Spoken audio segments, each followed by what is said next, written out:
Awesome. Well, everybody, thank you so much for being my podcast cousins today. I really, really appreciate it. Yes. So before we get really into our conversation, while we're doing this, we'll start with Leah. We'll introduce your podcast and what it's about, and we'll get going. I think y'all do that on purpose. So I always first go, Leah Williams, here representing Black Iowa News for Inside Black Iowa. What else? That's it. Okay. Whatever you want. Yeah. Oh no, explain to me what that's about. Like, what your podcast about? About y'all Black people being here in Iowa. All things Iowa related to Black people. Represent everything. And we actually did other podcasts because Corey Charlie was out of the Blackness. Two Black women being heard, coffee and conversations. But here filling in for Dana James and guest host for that. Y'all didn't give me the rest of my thing, so that's it. My name is Kenny Lilly, and my podcast is Do the Math 24/7.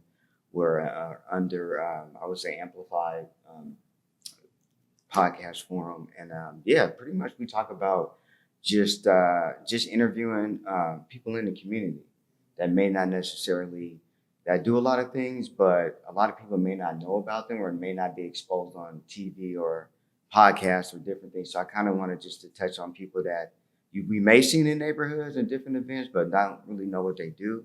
So just kind of giving other organizations opportunities, just kind of share what they do. So and not just organizations, teachers, whoever that is doing something that's positive in the community. So.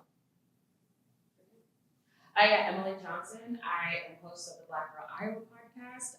My podcast focuses primarily on the lived experiences of Black women that are either born and raised or end up coming and making a life for themselves here, talking about their experiences, the things that they're doing for our community, and just making sure that our experiences, as unique as they are, are being told and celebrated. That's dope. Corey Dion Lewis. I have a few podcasts. My the Healthy Project podcast. That's my podcast where I speak with public health professionals, healthcare professionals from around the world, and we amplify social determinants of health, health equity, and how we can improve the communities that we are providing care for, and what that looks like from a public health lens. And then I also have a podcast called Coffee Can't Fix Everything. Simply, it's a show about mental health over a cup of coffee. So I have just really dope people in the community. We sit down at the Slow Down Coffee Shop. I don't have an agenda until we get there, and we just have a conversation. You're so great. And we, Emily was on it. And it's just great, unfiltered conversations. And it was so dope. And just one quick funny story. I had Emily on last time, and what you'll find out, Emily's voice is loud and strong. And we are in this coffee shop, and she is like, black this and black that, blackity black. And all these people around us is like, what are they doing over there? And it was so funny. I loved it, but it was great. And I also have My City Talks, which is my podcast that goes with my nonprofit, My City, My Health. And we just amplify what other organizations are doing around the community when it comes to health. Those are more like live podcasts. And we just amplify their mission together. Hey, so I'm Abena Sankofa, host of Black and Privileged in America podcast. Hey, power, love, and money conversations relevant to Black thriving. It's all about us and conversations that really help us move forward, or maybe not. Maybe we talk about stuff that we can't move forward until we address it. But I've been very fortunate to have a broad swath of people come on and talk to me, including some of you, Dewana, Corey, and I'm finna have everybody on there. Thank you in advance. But I just want to mention, the very first podcast I was ever on in my life was Jawan. That was I didn't even know what a podcast was. OG podcast? Yes. So it's good to be back with you and all of you. All right. I'm Dion Richardson. I'm the host of What Is It, Brothers Gonna Work It Out? That's a podcast about, I always say it's not about what you think it's about. It's about black masculinity. It's about ways of knowing. It's about public intellectualism. It's about me working through my personal evolution through any given topic in public, in the view of whatever the listeners are, whoever's listening. There was a lot of monologues early on, and then now recently in the last few episodes it's become sort of a conversation format, which I enjoy a lot. I enjoy riffing off my guests and just being in community. So it's been an interesting shift to just do public ways of knowing work. I wasn't using like the big word like epistemology and ontology and words like that, but really it's about ways of knowing and interrogating that. And like this, there's gender in there because I happen to be a black man. I want to explore that, but as I started to go along, it became something else. So it's about ways of knowing, black ways of knowing, African ways of knowing. I'm Dewana Bradley. This is not my show, is the name of the podcast. I just came up with it because everything I do is not about me. It's always about somebody else, and so that's the name of the show. I focus on really marrying the magazine with the sponsors that we have to give them a voice, organizations, leaders. I'll just talk to anyone. I just love to talk. So it just doesn't matter. There's really no rhyme or reason to it. I am going to start in 2026 a Christian focus. That's just something that means so much to me that I believe I have a voice to give to. So next year, Christian magazine, Christian podcast coming. So, and that'll just be under the umbrella of this is not my show. Yeah. That's dope. My name is Juwan Hakeem. I think it's important for me to say because I've been in Des Moines now for 11 years, and it's truly, truly a second home for me, but I'm originally from Beaumont, Texas. My podcast is called the Moines with Hakeem podcast, and what I do is it's focused on two principles, leadership and growth mindset. So I will talk to educators, writers, lawyers. I've interviewed doctors, counselors from across, and every time I interview a counselor, I get a free therapy session. So quick plug if you got spaces for counselors and my therapist, don't say no to them podcasts. But yeah, no, I want that life lesson because I'm a firm believer you can learn from any and everybody.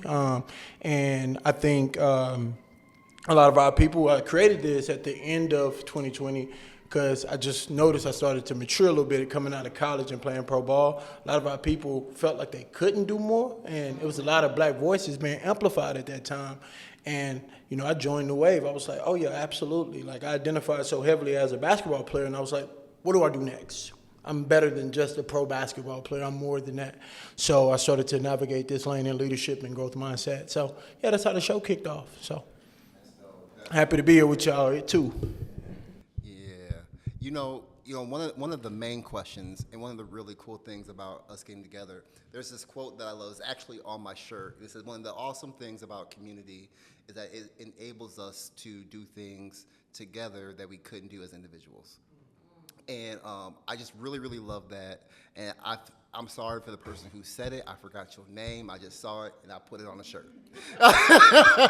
So shout out to you. But what does that mean to us as a black community? What does community mean? Because for a while, if I'm being honest, it almost just felt like a word we said. Like, oh, I'm a part of the community. Well, what do you do? What does that mean? Right? So like, what does it mean? Does that mean to go to all the events and show up and show out? Does that mean? Because I'm staying home. Right. Right. Sorry. Wait. Who gonna be there? Who all gonna be there? But yeah, but that is so real though. So like and I know community means something different for everybody. So like, when we say that, and you know, in my 2025, 26, I want to bring more meaning to words. What does that mean to everybody here? I think, you know, community is one of those words that it's subjective, right? It can mean really anything. But I think especially as you get older, you start to realize that community has to immediately follow up with intention. You know, I feel like as you get older, you start to really realize it's not that you don't get along with everyone, it's that your priorities, your goals, your vibe, it's not gonna mesh with everyone. And I think, especially as a Black community, we have to learn that that's okay. It is totally okay if we all don't mesh well the same, but I honestly think that if we're coming together in our intentional community to bring forth something positive, you know, it's gonna come out that there's gonna be something for everyone. So one of the things on my show that I talk a lot about is how almost like overnight, once I started having conversations, this community of Black women started to form. And it was built around the intention of we all have a story to tell. And even with all of us getting together, you know, this is an intentional community of Black people in Iowa that want to share a story based off something that they truly love and care about. So, you know, I really think that anymore, at least for me, community has to start with intention in order for me to go forward and for me to be able to work with other people. I echo that. Me moving here from North Carolina some time ago, community didn't seem community here in Iowa. I'm used to looking you in the eye and you're gonna give me a head knock back. And when I didn't get that, I was like, what is wrong with the people here? But over time, like joining churches and getting involved in certain events, that helped. However, I learned that my community depended on a certain circle of what I was interested in. So like getting here today, Black Iowa Outdoors, a lot of us don't like to get outside for various reasons. However, it was powerful to be at Fort Des Moines with a bunch of Black people walking around the lake. And my background is in ag engineering. So I don't see me in a lot of different spaces. So my community has had to be what I curated for myself. So. Another reason why I think just this table is a beautiful thing is because I think in the Black community especially, there's a growing population of people who think they can do this life alone. So I'm a huge supporter of my local church and men, especially in the local church, because I think we're at a vulnerable state right now where we can either trial and triumph out of this situation or continue to fold, because community, it's a lot of men, and I was naive. God gave me gifts where I can come in a room and I leave with 5 friends. Thought that's how everybody was. As I walked through life, I learned that that's just not the reality. It's a lot of brothers and sisters out here just lonely. So I like to say it like this, I took from a colonel, we're ordinary people with extraordinary opportunity. So building those bridges and bringing people together is super, super important, because this population of people that's growing thinking they could do this life alone is absolutely the farthest thing from the truth. I think for me, community is, you know, just connecting, you know, and there's so many different ways that you can connect, you know, we're not going to go to every event, right? I mean, that's just reality, you know, but period, we're not. Okay, let me say that right now. Summertime's getting ready to hit. We're not going to be at every event, you know, but, yeah, right? But, you know, just making sure in some sort of way you're trying to connect. You know, it can be just connecting when somebody that's on your street, somebody in your apartment complex, you know, providing resources to someone. That me, you know, you know, overall it'd be nice to be able to connect with everyone we can, but in my own space, me being intentional and making sure I'm doing my part, you know, to connect. And also I think it's important that, you know, like I live in Waukee, and Waukee is growing now as far as more diversity, but it's important that I stay connected with Des Moines, right? It's important that, you know, my son stay connected. When he gets introduced to Des Moines, to stay connected. He's only 1 year old right now, but because that's the heart of the Black community, and it's important that we stay connected to that source, you know. Because, you know, like when I meet someone that comes out of town, I'll tell them go here, go there, but at the end of the day, I'll tell them all the stuff you're gonna find is in Des Moines, right? The Juneteenth and, you know, different other events. That's where you need to go, because once you go to those events, that's where you're gonna meet people, and that's where you know, so overall, I would say just kind of connecting and wherever you feel that, you know, is best for you. You kind of said a bad word, diversity. Oh, right. Diversity, diversity, diversity. I know it. I like bad words. Diversity, diversity. Say it 5 times fast.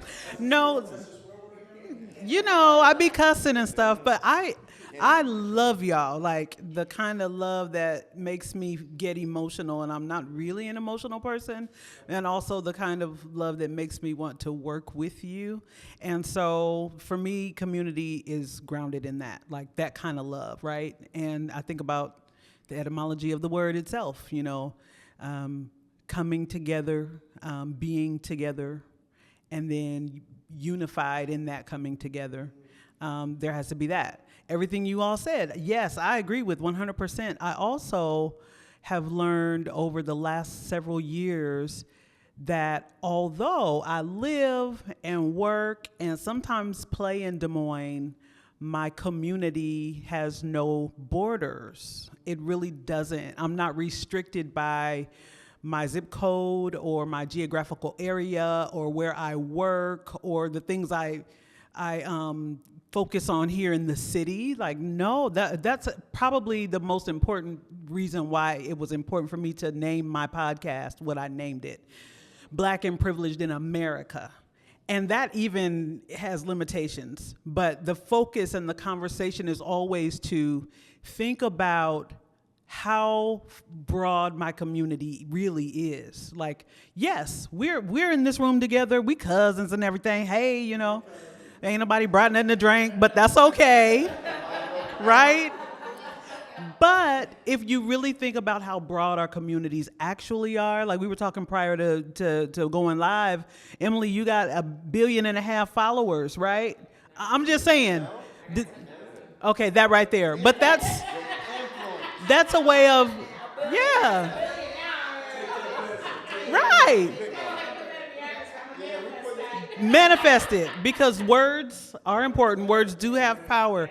Nothing matters until our words matter. And I believe like that's one metric on really rethinking community. One small metric on rethinking community. So for me, yeah, everything y'all said, and my community is beyond where the farthest my eye can see, truly. Yeah, I think for me, community is my family.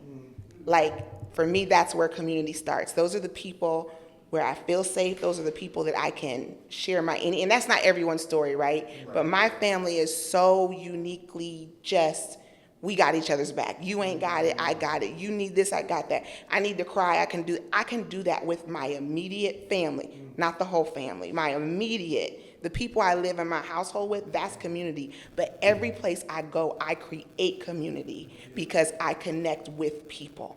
I can go in any space and have this connection, and I only go in the places where, how can I say it? I'm not going in everybody's space.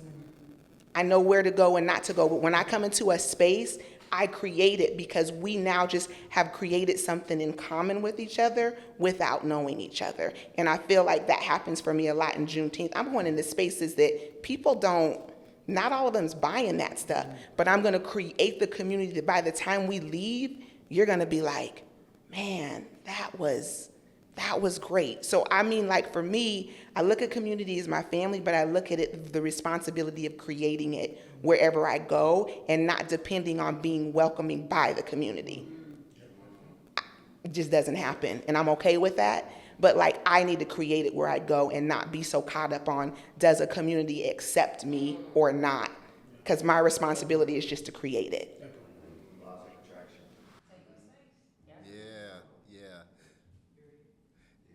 And there's something to that, because if I'm being honest, when I first started into my work, trying to be more in the community, I was trying to force myself into community, and it's like, okay, I want to help people. I want to help, so I'm forcing my way into spaces and doing things, and wondering why I just felt uncomfortable. Like, this don't feel right. I'm not getting, you know what I'm saying? Like, it just didn't feel right, but it took a long time. I think that comes with age too. I feel like it comes to a point, honestly, it came to the point where I was like, man, I don't even care no more. And next thing you know, I found my people. Like, I was like, okay, this is my community, and I'm gonna go. And once I realized that, I started going hard, for my community. And I will try to go to everything that I can. I can't, because my family does come first. So if my kid has something, sorry, but and there are those times where it's like, who's gonna be there, or who cooked the chick, who made the food, you know, like that.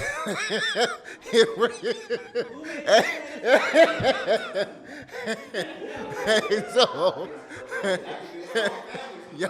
yo, hey, I feel bad saying this, but so I have Crohn's. I don't feel bad. I have Crohn's. I will use. I can't eat that. I got my Crohn's. My Crohn's.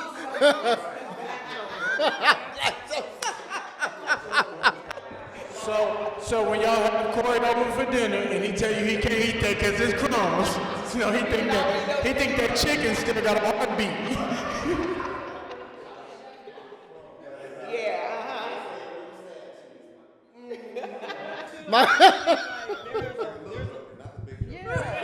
But I think that's important to preserve yourself. Like, we can't be everywhere for everybody and show up. Like, when I said it facetiously, like, I ain't going, but I'm really not. I'm really not. And that's okay. Yeah, right. Now, my people, I'm going to support my people. I'm going to be there. I will show up for you.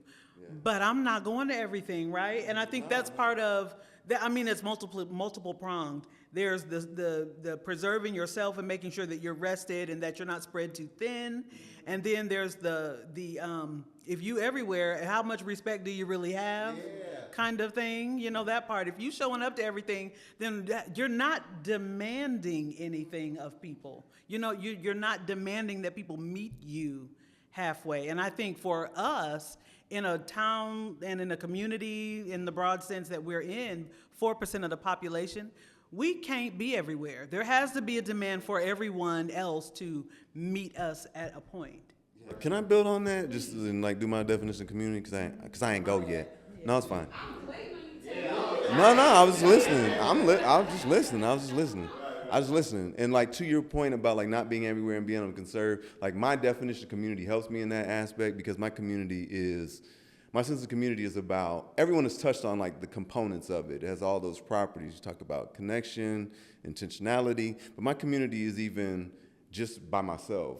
And when I'm communing with, like, say for instance, my ancestors, when I'm communing with the Spirit, with the Holy Spirit, like that's a community. And I think about that because when I was working through it, and I was thinking about how a community is two people. When you enter into a relationship intentionally with someone, you've built community. You've built a set of agreements, you've built a rhythm, you've built rituals, you've built all of these things, ways that you take care of one another, your nervous system, your well-being, food, whatnot. But I'm like, you know what, how do I do that by myself? And I don't want to be by myself. I believe in being in community with the capital C. But like, what is the community that I can make? Like you said, being wherever you are and having community. Well, when I'm in communion with my ancestors, when I remember my grandfather, remember my cousin, my aunt, I'm in community with them. I'm in conversation. I'm in dialogue with them. And so when I can't be everywhere, I know that I'm not alone. When I'm by myself, I'm not alone. I'm never alone. Because I have multiple millennia of community. I'm community. You said not being like community is not in space. And I'm like, it's not time or space for me. My community just goes back millennia. And I feel that. That's why you already know when I talk about this stuff. Like, I'm like, how did I get there? How do you get into that? Because there are a lot of people. Right. A lot of people that don't even. They're not at that level of thinking that way. Yeah. And I appreciate what you said. But how do you even scratch the surface of that? You have to study. You have to be in relationship, and not study in the academic sense, but you have to sit with elders. You have to sit with your sacred text. You have to be in relationship. You have to show up repetitively. You have to show up in some ritualistic way. You have to repeat it. There has to be a rhythm. And one thing we know as Africans is that we know rhythm. We know that everything is about rhythm. Everything. If you don't have rhythm, you have nothing. And so community for me is about like, what is my rhythm looking like? When's the last time I showed up? Like somebody called me out just the other day. Like, you called everybody home to Bethel church and you ain't been here. What was my rhythm was off. I had rhythm. Oh, then I fell off. I was on the 1 and the 3. And then I was on the 1 and the 16. Like one and not even catching up. So community is about those. It's about beyond time and space, connecting with those things. And like, how do you get there? Showing up, being in rhythm, engaging with text, engaging with people's stories, with people who you feel that closeness, that even if it's the closeness of this made up thing, ethnicity, the closeness of the skin color or whatever, the closeness of like, oh, I'm Pan-African, so I feel that kind of closeness. Oh, that's a shared experience, a triumph. Like, y'all made it. You made it over oppression. I feel camaraderie in that. I feel connection in that. How do I connect to that? How do I connect to that story? How to connect to that victory, that strategy, that whatever, and just keep showing up. And you will learn, but you can't learn in one go. You can't be I wasn't born like this. I didn't come out of watermelon patch like this. It was returning, the rhythm, the ritual of communing. I don't know, the rhythm. Can I build on what you said? Please. Because I totally understand what you're saying, and I share similar perspectives. My point of entry was different, and I'm glad that was my point of entry for me. So I had a very close relationship with my dad. I'm a daddy's girl. Can't nobody tell me nothing. Ain't nobody better than him. Like, my husband had a lot of work to do. Like, come on, like, for real. Like, you ain't measuring up, bruh. Like, that kind of thing. Daddy's girl. There is a standard, right? Okay? Up here. Like, he was Cliff Huxtable to all of us in the family. And so he had a stroke. We were devastated. He got sick, and my sister and I had to take care of him. 3 months later, he passed away. There was nothing that anyone could tell me about, because my ethos in my childhood and my upbringing was that when somebody dies, it's this Black Christian thing, right? When somebody dies, they go to heaven or hell. They're gone forever. You'll never see them again. But as I'm looking at this shell of a person who I called my dad on a table at the hospital, I'm thinking, no, he's not gone. I could still sense him. Now, I see the shell laying there, but the essence of him wasn't gone. And so that was my point of entry into this community that you're speaking of. And then later I began to study, because I'm like, what is that? What is that? And so then I entered into study. But I think it's important to, like you said, Dion, interrogate what you believe. Interrogate everything you think. Don't just think it and accept it and take it for what it is. Know that you know and that you believe what you believe. For you, whatever that is. And you just knowing, like ways of, what you're opening up is like different ways of knowing what you know. And it isn't always just from another source, like the Paulo Freire thing that he talks about with like being poured into. It's not always about pouring into. Sometimes it's epigenetic. Sometimes it's something like you just knew in that moment that your father was not gone. Right. You knew it. It was not something someone had to tell you. No one had to like proselytize. It's like sweetheart, let me tell you, he's not gone. Like you knew it, and that's a different way of knowing than someone telling you. There's something powerful in that. Thing, because from North Carolina, we believe in our spirits. Right. That when my father passed, I had a dream. Like I knew what he was wearing, what was going to happen at that moment. And there's conversations, and sometimes I still get dreams from him, but not from this particular aspect. So I'm not practicing roots or voodoo or anything. I want to be clear about that. But speaking on that, like it makes a big difference, because we get told the hot and cold, growing up Baptist, you going to hell, you going to heaven. There was no in between, and not knowing you can edge in between that gray area, and everything doesn't have to be so black and white all the time. I feel like we can invoke the right. I said this before is this long memory. I'm talking about the long multi-millennial memory. If we were there when God spoke first, then we have the point of privilege to say when things changed or what we heard. And so I feel like you don't have to necessarily make any caveats like, but I'm not doing this or I'm not doing that. Like, listen, we have the authority based on our experience, our multi-millennial experience with God and everything else to make new mandates, to make new proclamations. And I believe that. I mean, I'm artistic and poetic and mystic and all those things, but I believe it in a way that's like very matter of fact. That if we tap into these older ways of knowing, if we were there first and we heard it from we heard it from the divine source, then like, yeah, we can take the point of privilege and say, this is where we're going now. We don't have to say, well, I'm sorry for bringing up my ancestors. I'm sorry for talking about spirits. I'm sorry for, and we don't have to apologize. There's room for all of those things. I just put disclaimers out there because even though I'm representing one entity, I know I'm technically representing something else. Right. And since he ain't cut stuff out, I gotta be prepared.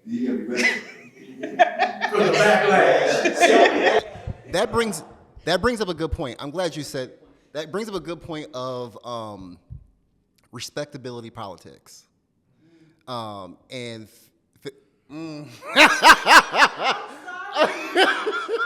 what?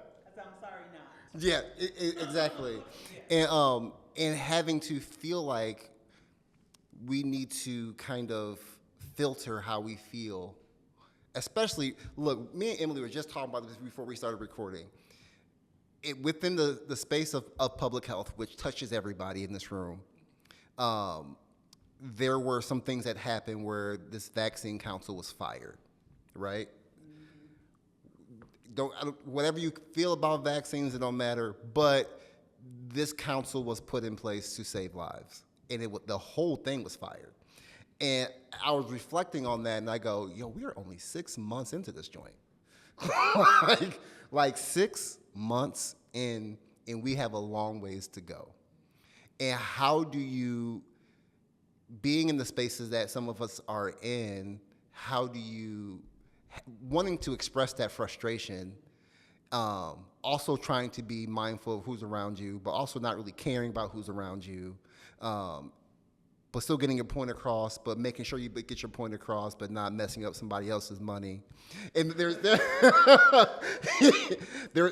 so much to this, and I didn't even know what respectability politics was until I had a black man tell me, "Hey, you don't gotta apologize. You don't."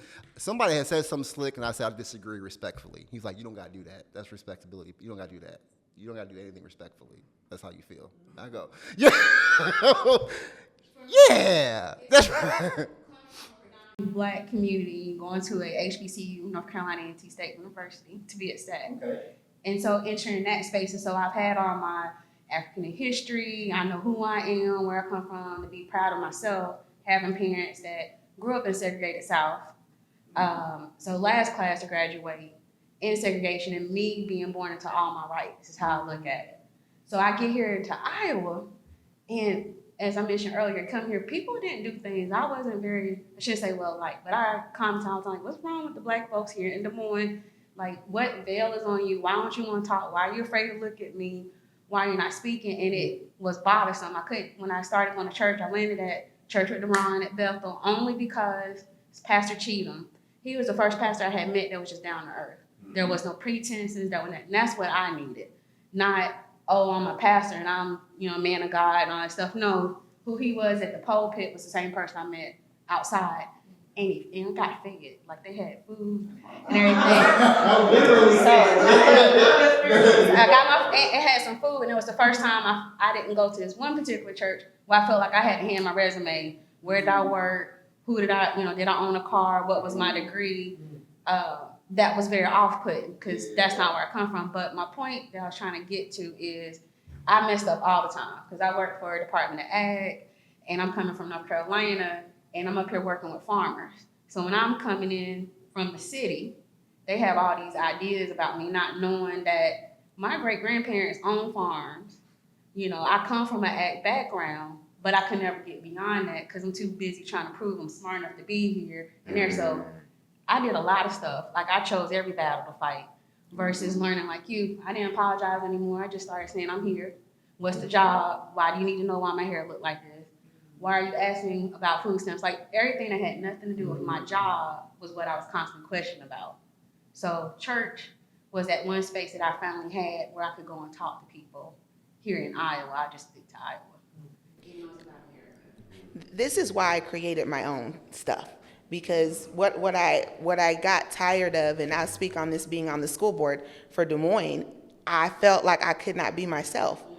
because if you said, I remember making one comment towards the governor, and it was the last comment I made, because everybody's like, you can't, no, we don't do that here. And I'm like, oh, I can't be bound by the things that I need to say. And if I'm being bound, so this is why I create my own, because now I'm not answering to no news station. I'm not answering to anybody to say, can I run this? Can I post this?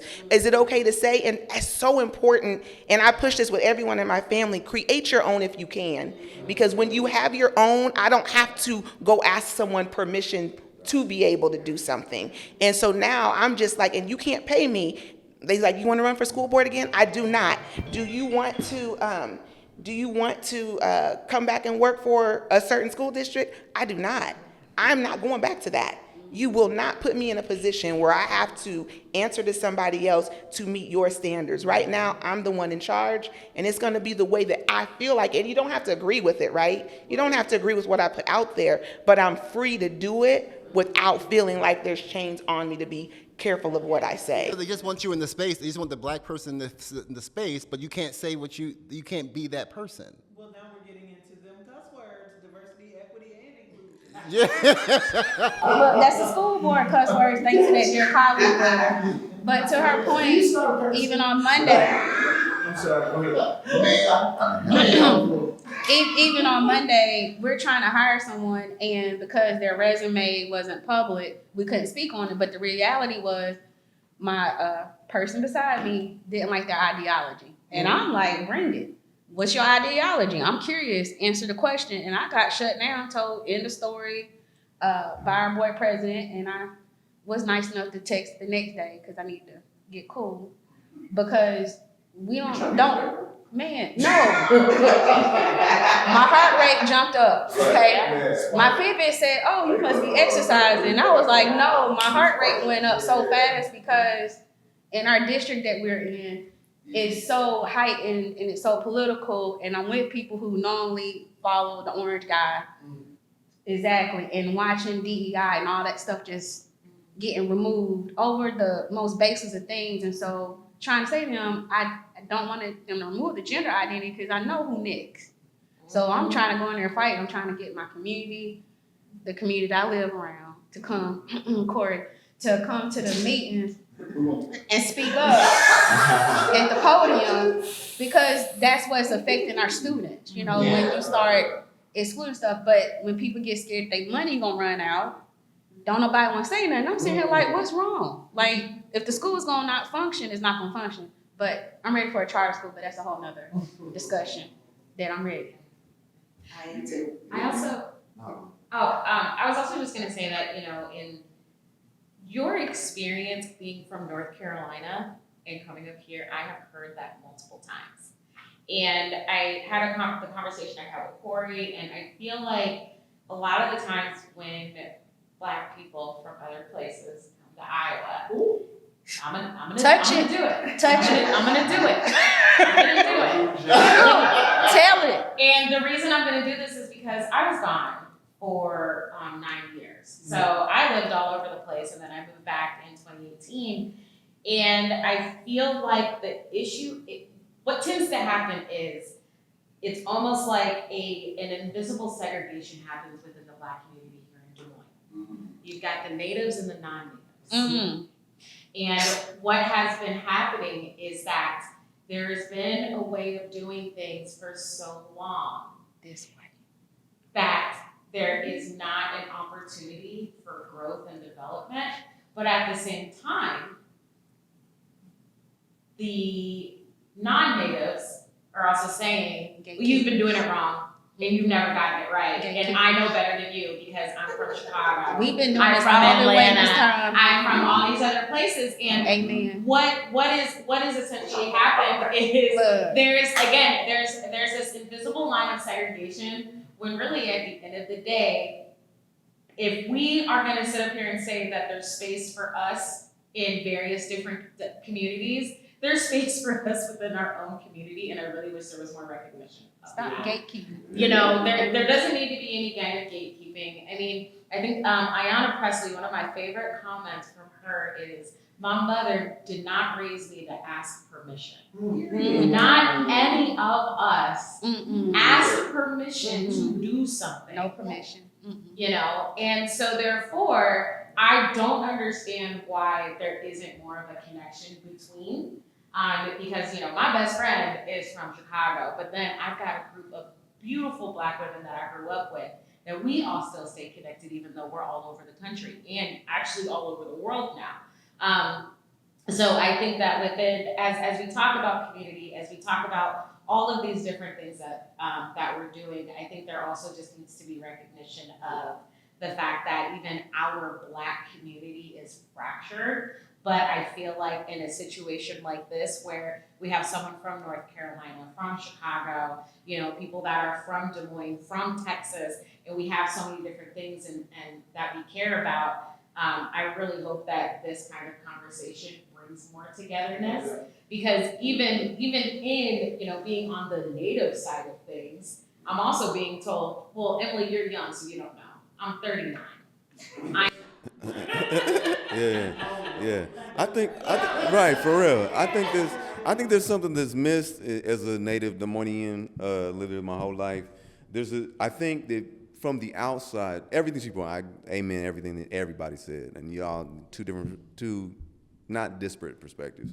But I think that there's what people miss about like what Black folks experience in Iowa is the amount of contestation that we experience day in and day out. Like, and there's miscommunication in like how we as like Northern Black folks think about the Southern experience and that level of contestation. We think that like, oh, down South, they're experiencing a level of contestation that is 1816.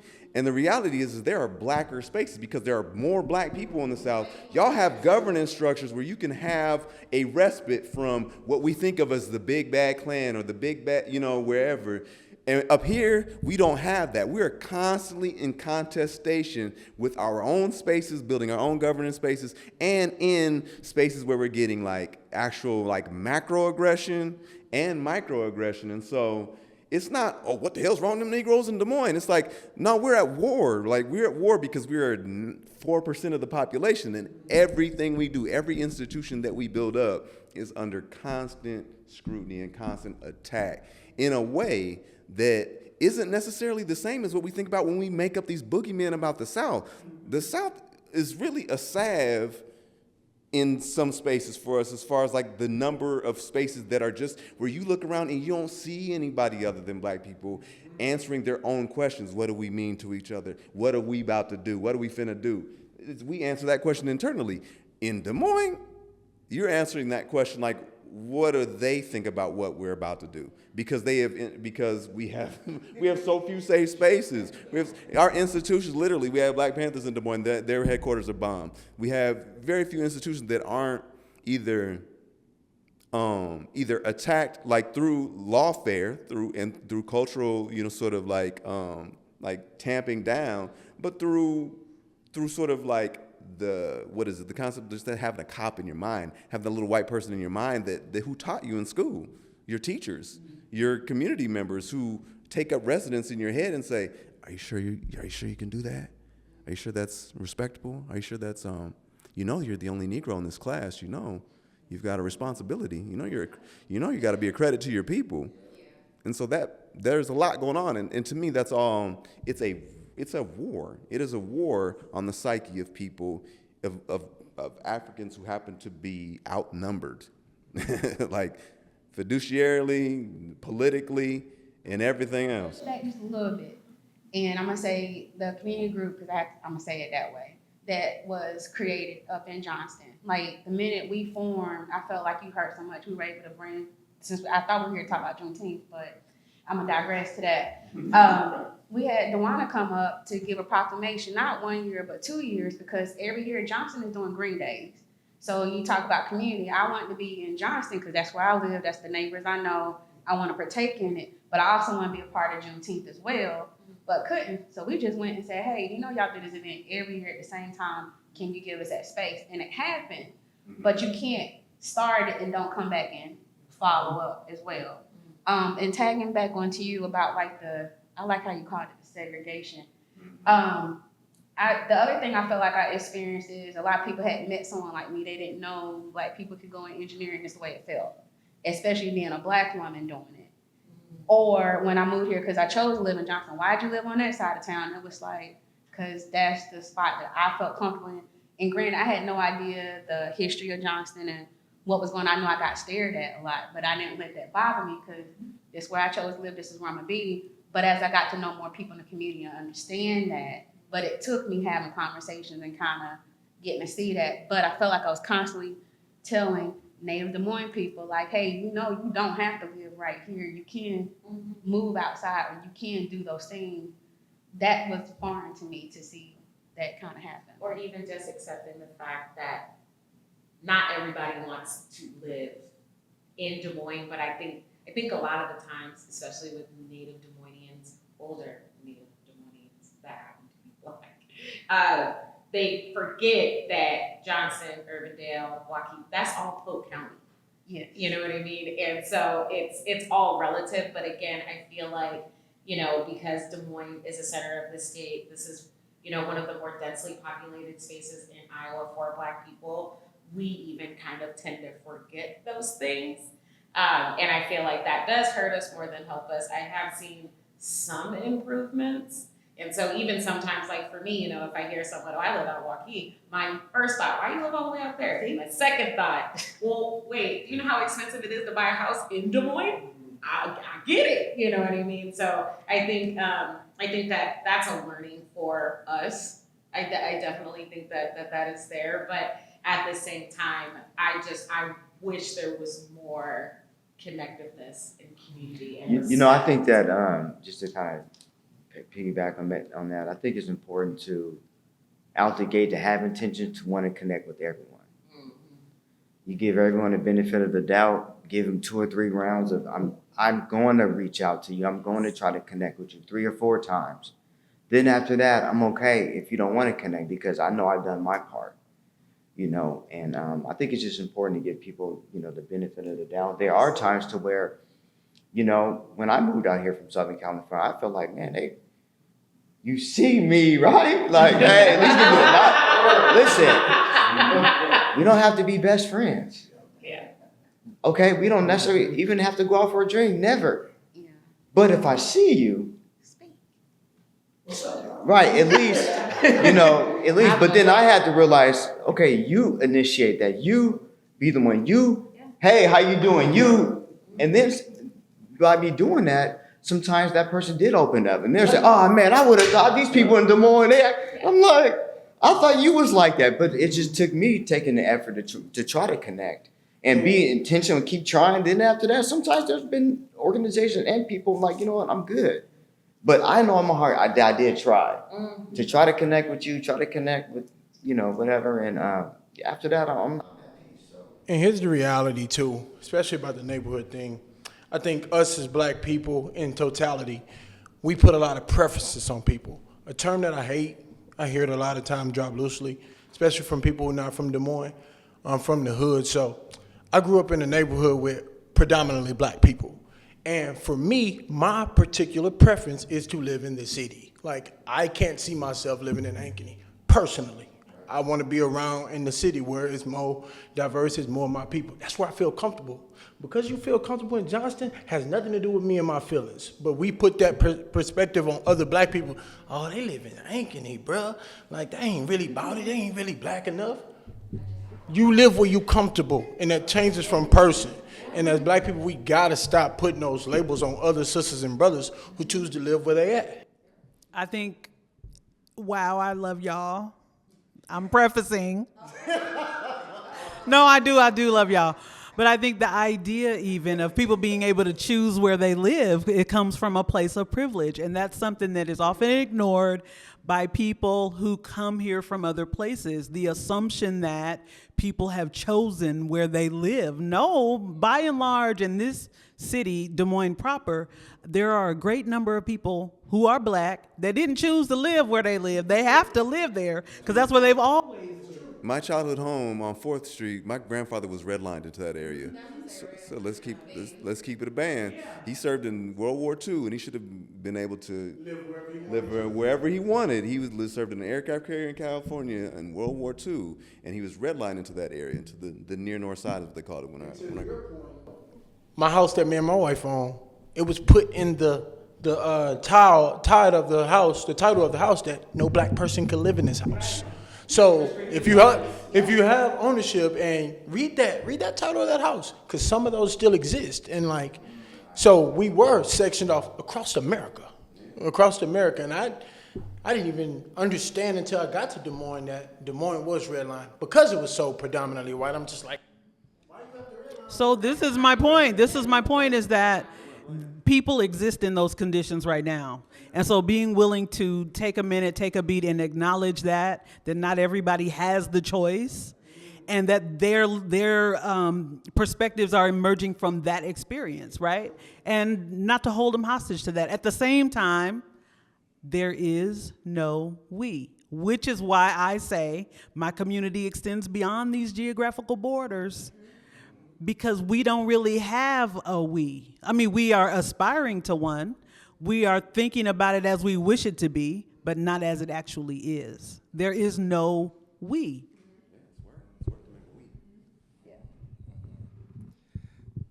Okay, let's let that breathe a little bit. You know, I think it's it. So that kind of leads into a great question. Is as kind of coming back to us as content creators or podcasters, still putting new things out into the world. Because even though we're from this space, when we upload that goes everywhere. So are we doing enough as content creators? I'm just going to use that term, as content creators, to advocate for our community, our spaces, whatever that is. Do you feel like is there more to do to be able to? No, please finish your thought.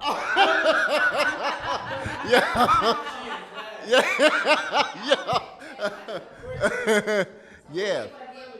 Is there more to do, or, you know, and again, like, I can only speak for myself. And I always feel like there's always something to do, but there's also, you got, for your mental health's sake, you can't do everything. But is there more that Can I kind of before? So since I didn't have an intro, y'all had a chance to warm up and get y'all ideas together on y'all intro. Y'all did when I just said I'm here for Inside Black Iowa. But my point is, Dana with Black Iowa News, she's made that space, and her name alone, she gets attacked all the time just by calling it Black. First of all, however, in both spaces, and the one that she and I had as ours, and then this one, I would still say it's an hour because we are all community. For Inside Black Iowa, we purposely interview Black people. Like a lot of people probably didn't recognize the 6th Avenue corridor when that mural got painted over. Nobody had spotlighted it. No one actually asked the artist how did he feel about it, what was going on. So being able to talk to Reuben Cheatham and find out that, hey, I got commission for this back in Fluid, right? Mm-hmm. But now that that's done died down, this owner wants to sell the building and took away that particular mural. Why would you do that if that was such a beautiful cornerstone? But I think being in spaces and talking, so I'm gonna talk myself into an interview at some point. I heard that you had talked to people. Dewana actually didn't mention it, but she was on another podcast, and so on both of them, when I was running for campaigns, like those things were helpful for me to get a voice out and to talk. So I just think creating spaces and continuing to, as you meet people, Kenny as well, like I know everybody in different spaces of you, but we can work on that. Okay, but that's it. I'm done. Oh, no, I wasn't. Well, I mean, I'm thinking about what you said, Corey. Are we doing enough with utilizing our platforms to advance whatever our causes are for our community and things like that? And I'm thinking on a personal level, I'm a writer first. I mean, it might look like I do a whole lot of different stuff, but I really don't. I'm a writer, a thinker, and so everything I do comes from a place of knowledge seeking and trying to use writing and words and thought to understand the world. So what does that look like? It looks like my podcast. It looks like my Substack platform. It looks like the work I do at Sankofa. It looks like showing up for the kids at school and reading. It looks like writing books. It looks like all of that. But it's really just that. It is now 4:30. The bookstore room has closed for the day. Public computer and study room access ends in 15 minutes. The library will be closing in 30 minutes. White folks always interrupting. Okay. Always got something to say. Can't do nothing. But I really feel like for myself, like I am intentionally maximizing every platform for the purpose that I believe I exist to do it, right? Like I'm not just out here random gonna do stuff because I'm black. No, I'm being very intentional about what I'm saying and where I'm saying it. For instance, I used to post like crazy on Facebook, start trouble, ask questions, generate conversations, and let people fight in my comment section. But what I've come to realize, yeah, and it was fun. I'm different now because now it's like, okay, I need to utilize my gift and my voice in a way that is going to advance a conversation for real. Facebook ain't the place for that, but Substack might be. My podcast might be. So I am using the platforms that I have intentionally and making sure that I don't waste time, that I'm not wasting words. I'm not trying to do that at all. So if there's a conversation to be had, then let's talk about it on my podcast. If I'm thinking deeply about something, it'll pop up in a Substack. And I want everybody to think with me. You know, it might be on my front porch and nobody will ever know about it except who's on the front porch with me. But these conversations is what I live for, it's what I do, and yes, I personally am attempting to maximize them to advance these causes and these beliefs. Now, I think everybody should do that. I really do. I don't think we should not do it. I don't think we should be self-serving, but I don't want to be on no high horse or no soapbox trying to tell people what to do. I don't know what y'all are doing. I like it though, and I support you.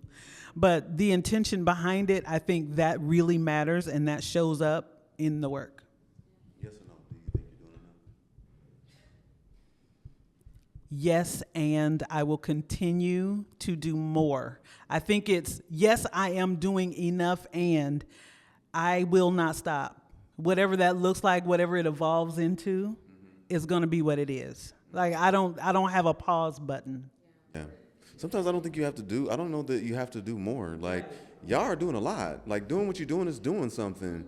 And sometimes it's just consistency. Sometimes it just means that like, are you going to stop? Right. Yeah. Capacity.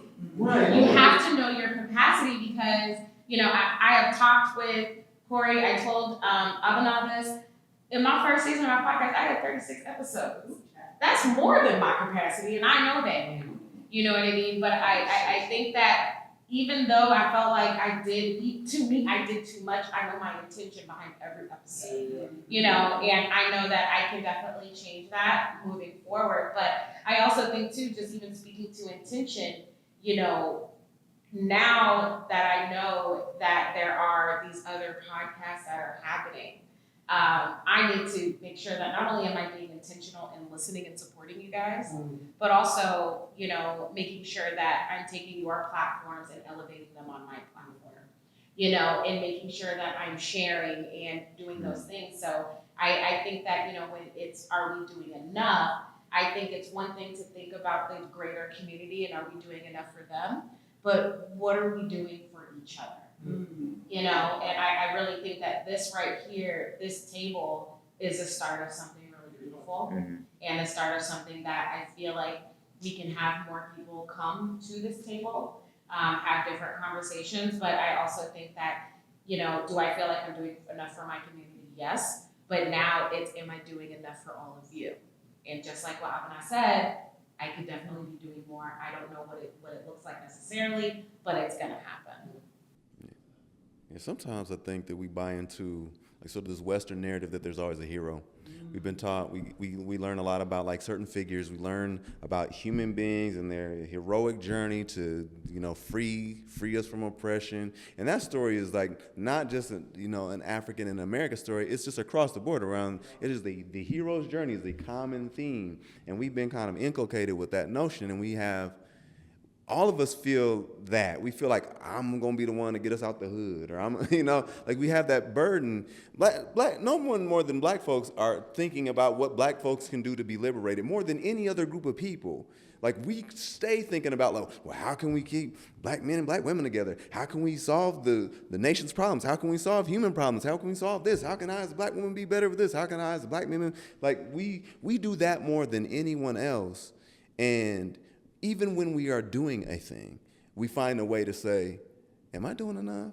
Have I saved enough? Have I gotten enough people over the Mason-Dixon line? Have I freed enough people? And like, we need to have a chance to say that, like, this is a collective responsibility. Like, it may seem that way to be like, you know what, y'all Negroes ain't doing enough. It's the person that's not doing anything that needs to do more, not the person that's showing up. Like, just for all y'all, I just want to say, just take a moment to say that, like, you are doing, I just want to give you props, just give you your flowers for what you are doing for us. Like, I love you for that, and like, you should hear that you are doing enough because you're here, because you have done the thing. And people have been changed because of what you've done. There are other people that ain't doing what they're supposed to do. So, and it's okay. It's okay to say that this is collective responsibility. And it's hard to do that. It's hard to say, well, then who do we point the finger at? Who do we point the blame at if it's going to be collective responsibility? It's everybody. We show up in love with one another and say, you know what? If you're not showing up, I'm going to lovingly ask you to show up. I'm going to lovingly ask you to be here, because I'm already here. And listen, I ain't gonna call you out by name, but I'm just gonna lovingly ask us, right? You know what I mean? I think that's something that we have to do, and feel comfortable saying that, and not feel like, oh, the social media, like all of these wraiths and ghosts of the social media they're gonna be on my head when I say this. Like, no. No, I was just gonna say, but I don't even ask myself that question, am I doing enough? I don't even let it enter my mind, because I'm doing what God has called me to do. So that's the conversations that I have. I'm checking in with God to say, am I doing what you want me to do? And I don't get so caught up in what he's called me to do that know that he could shift my season tomorrow. So people get caught up as, oh, you do Juneteenth, you do this, but that could change tomorrow. That could change in a moment. So I don't get so tied to all of these labels and this stuff, because it's so ever changing that I don't ever say, am I doing enough? I just say, God, is there anything you're ready to, can something come off my plate, or are we good? And that comes with that. When you talk about centering yourself and checking in every day, I check in every day with God. If it's not in the morning when I wake up, it's before I close my eyes. Was we good today? Was there something I needed to do? So the question you ask, I can't answer, because I don't even ask it myself. I just say, Lord, are we there? Do I need to go? Do I need to shift somewhere else? So when people say, you should do this, you should do that, I got to check first, because I can't make that commitment, because that might not be where God is calling me to be, and I'm okay with it. But we want to try to be all things to all people, and I stopped that a long time ago. And I'm okay with telling people two things. One, I can remove myself from you because you're disrupting my peace and I can't be in your space anymore. Or two, I have to remove myself because God has called me away from it. And that's a struggle for people when maybe that's not the relationship that they have. So if you don't have that, you can't understand what I'm saying. So they go, well, she keeps talking about this God thing. But if that's not where you're at, that's okay. Whoever you connect with is your business. But for me, I'm always checking into that. So I just say, Lord, if the Lord says that we're good, then that's it. I don't have to worry about doing enough, because then I become all things to all people, and that's not who I want to be. You could write a dissertation on all of the reasons why Black people have to get out of this mindset that we have to do everything for everyone. And that just goes to the point that we were talking about earlier about, this whole concept. And my cousin is actually doing a documentary about this, specifically about Black women taking a 4-year break and saying, we're not fighting your battles anymore, we're good. And that was something that, I'll let you know about it. But it's one of those things where this is the time, right? Because when we look at the statistics of this last election and we look at how we've been supported and how we haven't been, this is that time, and I'm speaking specific to Black women, to where we're like, you know what? I'm going to go ahead and do for me and do for us. But I'm not doing for anybody else. It's that self-preservation and taking back the meaning of self-care. You know what I mean?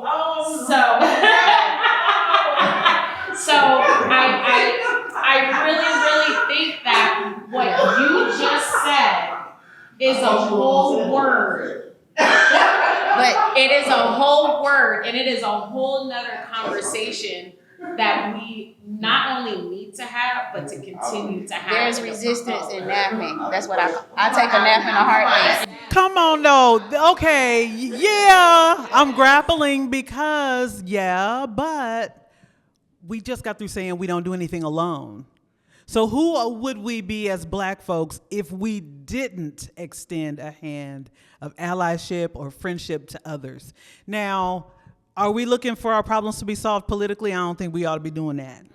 But within our community, whatever that looks like for us, I believe all of the resources we need to thrive are there.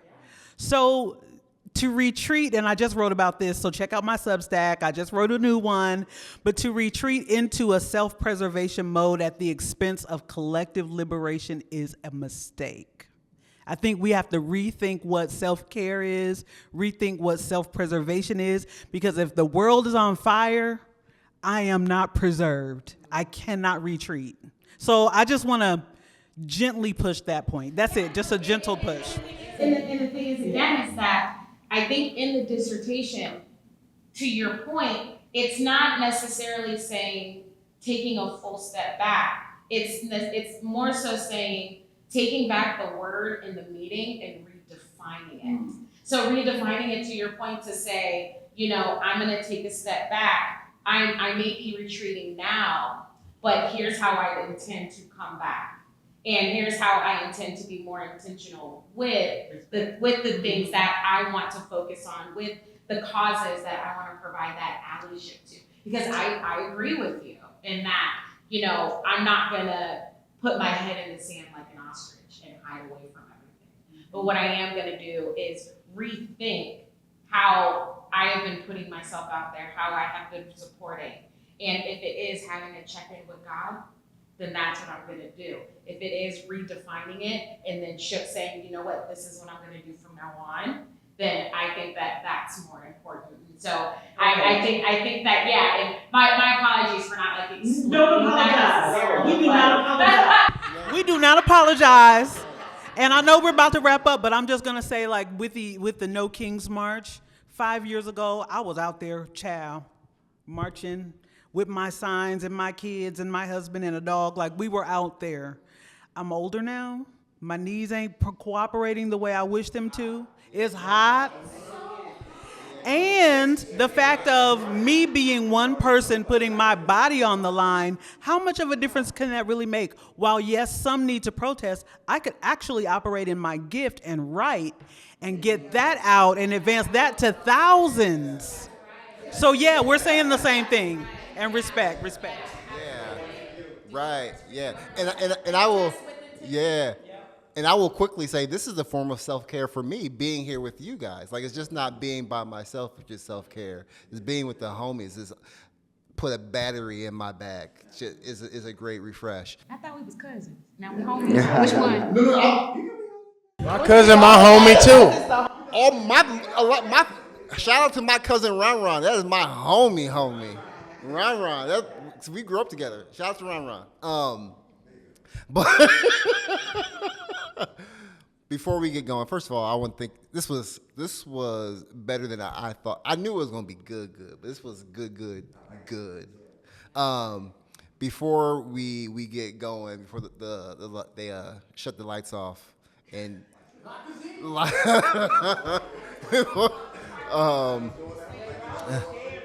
yeah. You say something. No, you say something. I want to hear from everybody. What does this look like? What does future collaborations look like? What could this? I know this was great, but what does this look like in the future in your eyes and your work?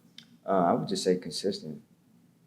Just making sure that if we're trying to birth something, then let's make sure it grows and it flourishes and see what happens. But just being consistent, because we're all busy, right?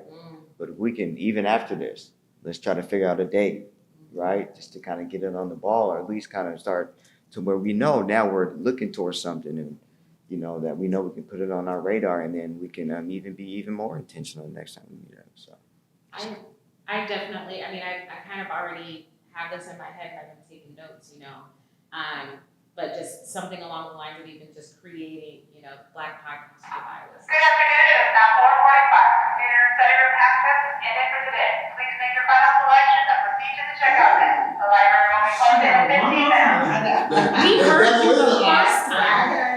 But I would just say, just really quickly, developing something like that, and then to add on to it, ensuring that each one of us kind of have an opportunity to host as well, and kind of develop that topic, and just being consistent and being committed. That's really what I see in the future. well, we're on camera, so we got to be consistent, right? Yeah. We got record of it now, right? So. Is it on me? Oh, go ahead. No, because I'm thinking. I'm still thinking. No, we got 10 minutes. Oh. Well, I think if we continue, I would love that. I think because we're cousins, there would have to be some food involved next time. I don't cook, so I will order something. Oh. If he invokes Crohn's, it's not because of me. That's because of y'all.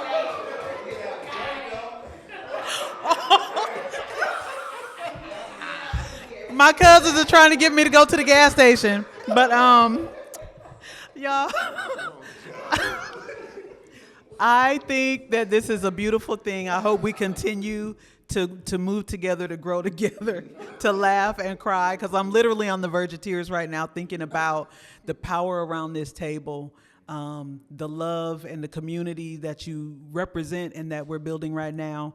And I just appreciate you, Corey, for the gift that you are to the city and to the cities, municipalities. And Emily, you got this voice that's like 106 in Park. I don't know how to describe it, but you are like, woo, you are that girl, child. Just talk about free and agent. Okay, Emily. Ain't no free, it's Emily, okay, with an I. And Kenny, you are just a sweet spirit, and I just adore you. I really do, and I admire the work you do. You got a heart. See, my heart ain't that big. It's not. I'm more literal and analytical. But you have this huge heart that I really admire. And Leah, you just true, so true and real and honest. I'm giving everybody props. Jawan, thank you. Thank you for allowing me to talk with you. I learned so much that first episode. And then a year later, a memory popped up.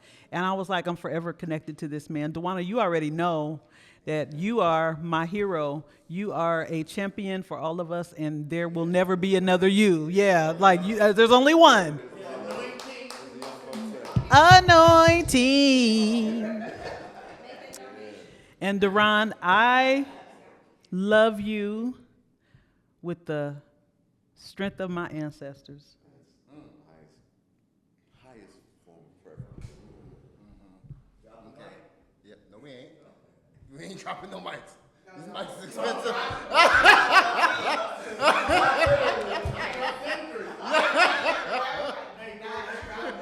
Drop these. Oh, We got 5 minutes. 5 minutes. 5 minutes. All right. What's She can't be. Oh, it just looks like love. I ain't gonna belabor the point. I'm just put it in the calendar. I'm there. Yeah, I'm the same way. I'm there. Just say when. Yeah. More than 24 hours notice, please. Yeah. Thank you very kindly. And I know what you're doing at 3 o'clock. Don't do that. I got the, what you gonna be doing tomorrow? Don't worry. I was like, really? Don't worry, y'all. No, you just thought that you'd be so busy because you are busy. Later, we will be doing something. Okay. I got this. Yes. How you gonna wrap it up? I'm gonna wrap it up. Hey, until next time.